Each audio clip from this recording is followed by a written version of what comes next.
బాన్స్వాడ నియోజకవర్గ BRS party అభ్యర్థి పోచారం శ్రీనివాస్ రెడ్డికి మద్దతుగా కమ్మ సామాజిక వర్గ నాయకుల ఆధ్వర్యంలో వన్నీలో కాళ్ల ర్యాలీ నిర్వహించారు. బీఆర్ఎస్ కు ఓటు వేసి పోచారం శ్రీనివాస్ రెడ్డిని గెలిపించాలన్నారు. ఎన్నికల ప్రచారంలో భాగంగా నవంబర్ 3న ఆర్మూర్ పట్టణంలోని ఆలూరు బైపాస్ రోడ్డు దగ్గర జరిగే ముఖ్యమంత్రి కేసీఆర్ ప్రజా ఆశీర్వాద భారీ బహిరంగ సభ ఏర్పాట్ల పనులను చైర్మన్ గ్యాదరి బల్లమల్లుతో కలిసి ఆర్మూర్ ఎమ్మెల్యే జీవన్ రెడ్డి పరిశీలించారు. మాక్లూర్ మండలం మెట్పల్లి, మందాపూర్, ధర్మోర గ్రామంలో ఆర్మూర్ ఎమ్మెల్యే జీవన్ రెడ్డి ఎన్నికల ప్రచారం నిర్వహించారు.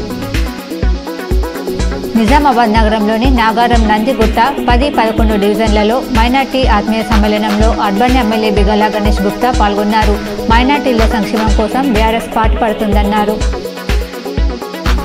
రాష్ట్రంలో ప్రజా సంక్షేమాన్ని దృష్టిలో పెట్టుకుని పాలన సాగించేది కాంగ్రెస్ పార్టీ ఒక్కటేనని బోధన్ నియోజకవర్గ కాంగ్రెస్ పార్టీ అభ్యర్థి మాజీ మంత్రి పొద్దుటూరి సుదర్శన్ రెడ్డి అన్నారు. శనివారం ఇంటింటి ప్రచారంలో భాగంగా మండలంలోని కుర్నాపల్లి, మంగళపాడు గ్రామాలలో పర్యటించారు.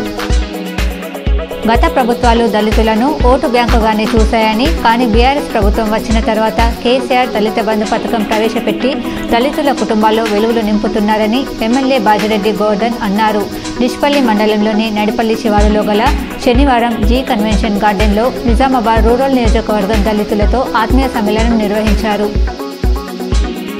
ఆర్మూర్ పట్టణంలోని పెర్కిట్ రోడ్డులో ప్రతిరోజు పోలీస్ అధికారులు, ఎన్నికల అధికారులు వాహనాలు తనిఖీ చేపడుతున్నారు. ప్రతి వాహనాన్ని క్షుణ్ణంగా పరిశీలించి వివరాలు సేకరిస్తున్నారు. లక్కోరా ఏఎన్జీ ఫంక్షన్ హాల్లో బీఆర్ఎస్ కార్యకర్తల స్థాయి కార్యక్రమంలో మంత్రి వేముల ప్రశాంత్ రెడ్డి ప్రసంగించారు. మంత్రి సమక్షంలో అంసాపూర్, రామన్నపేట గ్రామానికి చెందిన పలువురు బీఆర్ఎస్లో చేరారు. నిజామాబాద్ అర్బన్ ఎమ్మెల్యే గణేష్ బిగాల 39-40 డివిజన్లో Chandrasekhar colony, NUS colony, Gautam నగర్లో ఇంటింటికి తిరుగుతూ ఎన్నికల ప్రచారం నిర్వహించారు.